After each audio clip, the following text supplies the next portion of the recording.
Hi friends, welcome to our channel. இன்றைக்கி நம்ம black பாம்பான்னு சொல்லப்படுற ஒரு கொடிய வகை விஷமுடைய பாம்பு பற்றி தான் பார்க்க போகிறோம். இதோட ஸ்கின் வந்து ஆக்சுவலி பிளாக் கலர்லேயே இருக்காதான், லைட் கிரே இல்லைனா ப்ரௌன் கலரில் தான் இருக்குமா.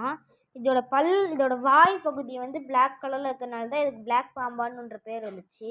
இது வந்து மேக்ஸிமம் வந்து 2-2-2.5 மீட்டர்லேருந்து 6.6-8.2 ஃபீட் வரைக்கும் வளருமா.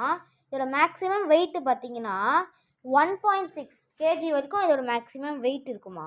இது வந்து எங்கே வந்து மோஸ்ட்லி இது பார்க்கலான்னு பார்த்தீங்கன்னா சப் சஹாரான் ஆஃப்ரிக்கா அப்படின்ற இடத்துல தான் ரொம்ப வந்து பார்க்க முடியும். இது வந்து ரொம்பவே ஒரு ஸ்பீட் அண்ட் ரொம்ப கொடிய விஷயம் உடைய பாம்பு. இதோட 2 drops ஆஃப் வெனம் வந்து நம்ம ஒரு மனுஷனையே போட்டு தள்ளிடுறோம். இதோட மேக்ஸிமம் ஸ்பீட் பார்த்தீங்கன்னா 12 மைல்ஸுக்கு இது 19 km/h ஸ்பீடில் போகுமா. ஓகே ஃப்ரெண்ட்ஸ், இந்த வீடியோ பிடிச்சிருந்தா லைக், ஷேர், கமெண்ட் பண்ணுங்கள். இந்த மாதிரி நிறைய வீடியோ உங்களுக்கு வேணும்னா நான் மறக்காமல் நம்ம சேனலை சப்ஸ்கிரைப் பண்ணுங்கள். நான் இந்த மாதிரி நிறைய வீடியோ உங்களுக்கு எடுத்துகிட்டு வருவேன்.